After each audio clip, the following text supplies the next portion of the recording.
Just part of their lives, right? All right, I think we are live on the Ken's 5 Facebook page. I'm going to be looking for some comments here, so I'm going to keep the cheaters on. And when I see myself, oh, now I see myself. Good morning. Welcome to K9s for Warriors. Built just last year, this phenomenal facility is training dogs to become service dogs for our warriors, to have a relationship, a bond for life. Once these warriors are partnered with their canine, it's for life, and it saves their life. You want to meet one of these warriors? You can do that in a moment. But first, I want you to call. And I want you to say thank you to a veteran this way by donating at 210-796-3682. Call right now, 210-796-3682. $10, $20, everything counts because we add it all up to continue this mission at K9s for Warriors. And you want to know what the mission is? To stop veteran suicide, to put a stop to it. It's heartbreaking that these men and women come back from serving our country and they can't live a normal life. I mean, it's now your chance to bring normalcy to their life. Give them life. And as they say at K9s for Warriors, put a new leash on life. Think about it this way. If you love a veteran, if you love a dog, you're saving both lives. Because, see, these dogs are from rescue shelters all across the area. In fact, right next door to K9s for Warriors, they purposely purchased the land right next door to ACS, to Animal Care Services. There are dogs right next door that are being plugged into this program. So again, 210-796-3682 to make the difference in the life of a veteran like Jody. Good morning. How you doing? Great. Happy Veterans Day, my brother. Thank you. Thank you for serving. Thank you. Tell me what difference Donna make. Well, Donna is really relaxed. Yeah, she's changed my life. I mean, she's the only reason why I'm here. You know, Yeah. again, at one point, I decided I was going to commit suicide. I'd tried many other methods, many other programs, things like that, and you know, this is the one that actually affected my life to the point where I'm no longer deciding to do that. What was it when you came back? I mean, was it trying to fit back in and you just couldn't understand society again? I mean, tell us a little bit about and try to help us understand what you came back from deployment with. Yeah, so when I got out of the military the first time, because I went in twice, and the first time I got out, I was dealing with a lot of issues I didn't understand, which at the time was PTSD, and I didn't know that. So I had a lot of anger, a lot of things that were going on. So I decided to get out of the military. I tried to fit in the civilian world, had a lot of struggles with that because of the issues I was dealing with. So I decided I didn't know what else to do. I was just going to go back in the military and try to face this stuff head on. So I went back in the military and, again, did not end up finding a way to face this on my own. Right. Eventually, I decided that I would reach out for some help, and you know, that was one of the best decisions I made. There was a big stigma at the time: don't reach out for help, don't talk to anybody. You can end up, you know, suffering negative consequences for it. Well, those stigmas are gone now, so it's okay to reach out. So I did, and I found K9s for Warriors, and again, I originally thought that these dogs were just kind of like emotional support animals, like they make you feel good. But then I learned these dogs can actually alert to symptoms that I'm going to have and let me know before I even realize it. Yeah, the extraordinary part of what K9s does in the training is that Donna can wake Jody up in the middle of the night when Donna senses Jody going into a PTSD nightmare. Yeah. Donna will alert him right now if she senses that Jody needs a timeout and needs to go outside for a walk. I mean, it's incredible. Well, even in this state, no, right? There she is. Yeah. And so, she is so soft, bro. I mean, seriously, this is such a beautiful, beautiful dog. How old is Donna? She's 5. She's 5. Yeah. Hey, I want to show, Jeff, if you don't mind, I want to show this tally of just what's coming in. Thank you so much. Look at all these great donations. And we really want to make sure you're aware that at 210-796-3682, you can join in and get us to our goal of $50,000 today to continue this mission of saving lives. Let me put it this way, too, Jody. I mean, where would you be if Donna wasn't in your life? Oh, without a doubt, I wouldn't be here. I mean, like I said, I had made the decision to take my life. And right before that, or right after I made that decision, I learned about K9s for Warriors, and I decided, okay, if I'm going to do that, if I'm going to take that step, I need to try everything. And this was the last thing that I needed to try. And when I got to the program, I wasn't 100% sold. I thought, okay, we'll give it the best chance I can Right. to make it succeed. But then when I got to the program, I realized that this was life changing. So she's the reason why I'm here now. Amen, brother. I love it. I love it. I want to introduce you to another great warrior. Bob is here as well. Good morning, brother. Happy Veterans Day. Thank you. Thank you. Thank you. Thank you. I want to ask you what it feels like to be a veteran who might not know this exists. I mean, veterans come back from deployment and are dealing with issues. Is it common that they'll isolate? Is it common that they'll retreat to themselves and not say anything and not know what to do? Absolutely. That's a really common trait, is to excuse me, become socially disengaged, to hibernate at home or stay at home. I was doing that on a regular basis, would not go out. I would find a reason not to leave the house. And that becomes your hole, and it gets deeper and deeper as you disconnect from society. It becomes more and more unhealthy, and then you get trapped in your own thoughts, and that's where you can't trust them, is you start thinking things that aren't right. And you lose people around you, right? You lose loved ones. The spouse will leave. The family members will retreat. And that's what you want, right? You want it, and it gets deeper and darker. Right, because other people try to help, and it's a natural thing to push that away. You want to fight your own battles, but you're not fighting your own battles, you're losing them. And so you start pushing people away, you start rejecting any kind of help that is offered to you. And people can only go so far with that. So you have to get to that point of realizing there is other ways to help. And isn't it true, too, Bob, that a lot of times it's difficult to get into a warrior's heart to ask for help, to tell a warrior it's okay to ask for help? Yeah, it is pounded in your head when you go into the military to suck it up and drive on. And then as a leader, you are taught and brought up in the military of taking care of your troops. You put yourself secondary or even further back than that. So it's a natural thing for you not to look at yourself, and if you're having problems, you just don't deal with it. You help others. What would you say to a warrior, a veteran, who's alone right now and might be watching us right now, or a loved one of a veteran, a brother, a spouse, a son or daughter, a parent that knows that their veteran is struggling? What would you say to them? There's definitely methods to help. Don't give up. It can lead down bad roads, really bad roads. There are ways to help. These dogs are one method. They're not the only method, and there are organizations you can call, you can contact, but just don't give up. And I say that to the veterans, is don't listen to those thoughts. They're very dangerous. They're not real thoughts. And for loved ones, don't ever give up on them. Even no matter how much they try to push you away, how they try to reject, it's not them. It's their thoughts. It's not the correct way of thinking. Bob, I see you get emotional when you Yeah. say this, and I feel you, brother, because this really matters. I mean, this is life or death. It is. It absolutely is. Grace literally has saved my life. I would not be here today without her, and there were many different times where I was leading myself into those actions that would not have ended well.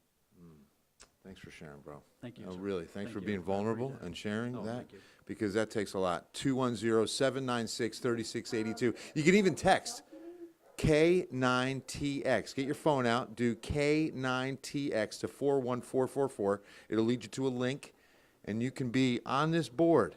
Thank you so much. David, Anonymous, Joan, Joe, every dollar counts. It adds up. In fact, let me just show you how much you can give and what difference that makes. Look at this, $150. That'll cost or cover the cost of a service dog vest. $100 covers the cost of a dog bed that goes inside the kennel. Look, give us $50 and you've got water and food bowls in the kennel for these dogs. You realize we're about to hit 800 relationships this week. 800 veterans to service dogs, bonds, family members, a new leash on life, 800 times, okay? 2,000 dogs have been in this system now that are being trained. And here's what's really cool, that in just the last year, we've been able to cut in half the waiting list for veterans who are waiting for dogs. You realize that there are veterans on a list that are trying to get through their day right now without a service dog. And so by giving us the money we need you can help further this mission. And again, the mission, we're preventing veteran suicide. We're trying to put an end to it. An estimated 22 veterans will take their life today. And when I was talking to Bob earlier, you mentioned, Bob, it was passive suicide. You know, explain that to me. Like, I mean, in a way, you said it's not like directly. You started living a life that said, okay, if something happens, I'm not going to stop it. Right, being passively suicidal means that you don't have a plan. You're not thinking it out that you're going to go harm yourself, but you're also giving up. You're at the point of saying, if something happens, I'm not going to step in the way to make it not happen, like when I was riding my motorcycle or something. But that's where, and I've lost a close friend that happened to. He was not trying to hurt himself, not trying to commit suicide, but he ended up taking too many of his drugs, his medications, and he had turned to huffing to try to deaden a sense of smells that he had from combat. Yeah, you were explaining this earlier, and I really want you to hear this. Explain that post-traumatic stress of what he was dealing with while deployed and what he just could not get out of his mind and heart. Joseph Dwyer was a combat medic. He spent time in Iraq, and he actually became pretty famous from a photo that was taken of him carrying a burned Iraqi boy out of a combat situation. And one of his biggest challenges was he could not get rid of the smells from combat, specifically people that had been burned. Right. And so he had turned to huffing to try to deaden that sense. And he had gotten into a point where he knew he was in trouble. He called 911, but by the time the police got there, they had to break down his door because he was already gone. I don't believe he meant to end his life, but he left behind a broken family and a young girl. And that's what I see happening a lot is soldiers or veterans don't realize that they're on that path. They're sinking lower and lower as the days go by. And I can just say, keep fighting. You've fought this far. You're strong enough to be where you are right now. You can fight another day, and you've got to reach out. That's so good. Bob, I'm sorry you lost your comrade, my brother. Thank you.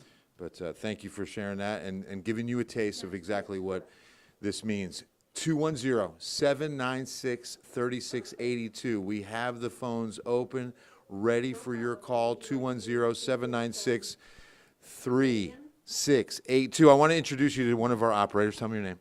Caitlin, I'm the procurement manager here at K9s. Caitlin, how long have you been at K9s? Not too long. I started actually in August. Oh, okay. Well, awesome. Well, let me tell you, this is incredible. And this mission, I mean, how does it make you feel to be part of this important mission? It's a feeling I can't describe. Right. I mean, it's heartwarming to know that the passion that I have for dogs and then seeing the difference that they're making for these warriors is a feeling like no other. You were talking about the training and what's going into the training. We even opened up a new ranch in Helotes where we're bringing in the veterans. They spend 3 weeks overnight, and they get trained to have a service dog. I mean, that takes some training, and this relationship takes some time. Yes, definitely. I mean, the training itself can take anywhere between 6 to 8 months before they even get paired with their warrior. Okay. And then it's that additional 3 weeks that they spend with their warrior, with the trainer, really getting to work with their warriors and creating that bond before they go home. That's so cool. Yeah. And what we're doing today can make more and more of this possible. Yes. We can build more facilities for veterans to stay. We can expand here. We're out at 151. I mean, we can do so many things. Yes, definitely. And I mean, here we still are a very small building. We are working on expanding. All of our kennels are full right now. So the more help that we can get, the more that we can expand, the more that we can help these veterans. That's so cool. Thank you so much. So awesome. All right, you know what? I want to show you around a little bit here at K9s for Warriors. Which way should we go, Elizabeth? We're going to go out the front door. You want to see the front? Okay. I mentioned that we are right next door to ACS. Good morning, Cha-Cha. Good morning, Myrna. How are you? Edie, thank you for watching. Make sure you guys give a call, 210-796-3682. So that's 151, right next door. ACS, Animal Care Services. So strategically, K9s for Warriors said, let's get right next door. And let's have these rescue dogs placed into our program and train. Our great friends at Petco helping sponsor what we're doing out here. And this campus is going to grow even more. What we're hoping is that the money raised today and in the future will fund facilities that can house veterans right here. Now, here's the cool thing. Where we are, K9s for Warriors, only one of 2 in the entire United States. So headquartered just outside Jacksonville, Florida, is the first training unit, and this is the number 2 in the United States. Elizabeth's going to take us. Hi, Elizabeth. Hi, how's everyone doing? You're at corporate headquarters in Jacksonville, Florida. Have you had a breakfast taco yet? I am, unfortunately, I have to say I have not had a breakfast taco during my time in San Antonio. Wow. Because you know you're not getting a breakfast taco in Jacksonville, Florida. I'm not. No. I'm not. So we've got to get her. We got to get her a breakfast taco. We got to get her a Delia's tamale. We've got to get you some food before you head back. I've promised you I will eat a breakfast taco before I leave. So. All right. So show us around. This is an awesome campus. Again, 1 year old, and dreams of great expansion out here. Yes, absolutely. More dogs saved equals more leashes in hands, more veterans saved. So that's the goal. And I love that we're out in Helotes. I'm a proud Helottian, where we've got veterans staying and pairing up. Yep. And congratulations, by the way, 800 bonds. That'll be reached this week. Yes, that is, I mean, I've been at K9s for Warriors for about 5 years. When I started, we could serve maybe 5 or 6 warriors at a time. And this month we've got 17 warriors receiving service dogs. So the growth, so cool. because of people in the community that have supported this cause, the veterans don't pay anything to receive these service dogs. It's the community supporting us, and so it means the world. And it's for life. I mean, God forbid something happens to their service dog, the warrior can come back and they're partnered with another dog. Absolutely, as many dogs as they need for the rest of their life. And that's one of the things that I think is really cool about it, is some of the dogs, or some of the veterans, excuse me, you know, they decide, all right, I've grown so much, I've gained this independence and confidence, I don't need another service dog. And then other warriors, they're like, yep, put me back at the top of the list, and they come in and they get another dog as soon as we can accommodate them. So, Speaking of the list, one of the best pieces of news that you gave me this morning, the waiting list has been cut in half. it's been cut in half, so there is a demand for this. As we know, there are so many veterans in our country who are struggling with PTSD, suicidal ideation, traumatic brain injury, military sexual trauma. We serve all of those veterans. Wow. Our wait list was at 4 years post-COVID, like in 2021. 4 years, you called in and we said, all right, we'll give you a service dog in 4 years. Right. Now we're down to 2 years. So it's still a wait. So we still cool. need to keep Right, pushing, right. but it's a huge win. So, Man, it's a huge win. so you want to see our training? Yeah, let's take a look at this facility, the Kowalski Family Pavilion. The Kowalski family, a pillar of philanthropy in San Antonio, thanks to the Kowalskis. I mean, honestly, that foundation has done so much in this city. Over and over again, they love into this community. Yeah, thank you, Kowalskis. So tell me what we're looking at. So this is our training pavilion. This is a place where we can bring the dogs out for some much needed enrichment, to run around and play, as well as to do some training. So one thing about dog training is not only do we teach them the sit and stay, but we actually teach them different things to practice their physical health and their mental wellness as well. So we'll teach them things like walking on these platforms you see over here. Okay. Yeah, Just- because they have to be familiar with all different surfaces and. Right, absolutely. They're going to be going everywhere with their veterans. So Right. if they're afraid of different surface floors or stairs or Concrete, carpet, a store. Yeah. absolutely Yeah. grates and metal grates, things like that, we try to expose our dogs to as many things as possible before they meet their veteran. So this is a place we can kind of practice some of those things before the dogs are ready to go off campus and practice them in real life.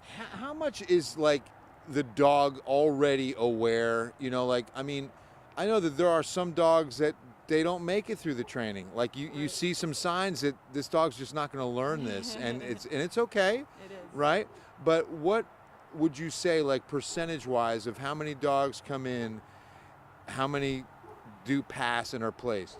The most recent statistic I've heard from our team is that 40 to 50% of our dogs Okay. One don't out of make it two. in Okay. in the program. Okay. So that means they would go up for adoption. Right. We call that a career change, and we've got some options for those dogs if they don't make it as a service dog. Just like every job isn't for every person, Exactly. every job isn't for every dog. Right. It's not a fit, and it's a career change. Right. Absolutely. Because honestly, these dogs, it has to be perfect.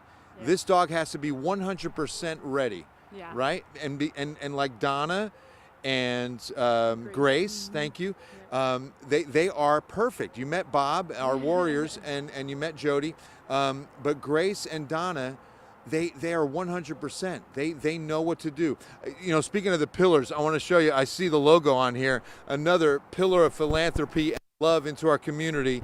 HEB, helping everybody. Thank you, HEB, for your help out here at K9s for Warriors. There's actually some training going on. Jeff, if you turn to the right, let's take a look. I don't want to be a distraction, but you can see right over there some of the training that's actually happening right now. So is there a specific breed, Elizabeth, that we look for? I mean, honestly, I'm not going to see a, pug out here. Right. So we don't go based on breed. We go based on size, physical requirements, and personality, as well as temperament. Oh, okay. So all of our dogs have to be at least 50 pounds, ideally 50 to 70 pounds, and 24 inches at the shoulder. So that's why you'll notice we don't have any of those smaller breeds due to the work that they'll be doing for their veteran. Excellent. And doesn't it amaze you? I mean, it continues to amaze me what dogs are able to do. I mean, that they can sense, they can smell, and they can warn these veterans of incredible things. Oh, absolutely. Working at K9s for Warriors is such an honor because every day I see something new that blows me away. And the thing that is dogs are so innately good at what they do. We've had so many people call in and say, I believe this works because my dog is a comfort to me, and my dog does some of these things just naturally. So imagine that innate ability that the dogs have with our training. Yeah, exactly. It's just like, it's amazing. Gosh, hey, be a part of this right now. 210-796-3682. 210-796-3682. Don't just say thank you to a veteran. Don't just say thank you for your service. Why don't you act upon it and give right now? K9TX, you can text that, K9TX to 41444 and make this happen. Make this mission possible. Shorten that 2-year wait list even more. That's what every dollar will do. And again, right here in San Antonio. This is San Antonio. This is Military City, USA. K9s for Warriors said we have to be in San Antonio. It's Military City, USA. Can you show them why they're here? Can you show them how important it is to you and how much we love our veterans here in San Antonio? 210-796-3682. Every dollar counts. Oh, I just love it. Can we go this way, Elizabeth? Yeah, we can walk this. I'll show you some of the kennels. The last time I walked through here, it gets awfully loud. But it's really kind of cool because then we get to see, and I also want to watch where we're stepping because there might be some landmines we know the dogs are roaming around out here, right? They were doing some cleaning of the kennels. Let me check and see if they're open right now. Okay, cool. Thank you so much. So we're out here all day. On Veterans Day, what better way to say thank you to a veteran than to do what you can to prevent veteran suicide? 210-796-3682. Please give now. Just making sure on some comments here and any questions that you might have, I'll be ready to answer. We're going to go inside where the kennels are. So yeah, just to give you a lay of the land, we're on 151 next door, and you can see some of the training going on right there. Next door is ACS, Animal Care Services. Next door to ACS is the San Antonio Food Bank. So I kind of call this the corridor of love, right? I mean, we are serving people and we're serving animals right on this little corridor of 151 in a beautiful way. So again, I'm so grateful to be a part of this on Veterans Day. I'm so grateful to get to do this. And Jeff Johnsey, so grateful for you, my man. I know, your shoulder's about to give out, my brother. I know that they're in the training. I'll show you some pictures and some video, okay? I love y'all. 210-796-3682. Call now. Say thank you to a veteran in the best way possible. Love you. We're out. Yeah, we gotta do more of these, so I don't want to die on the first one. No, you're good. You're good. Boy, that was good. We gave him a lot. Thank you, bro. And that video lives on there.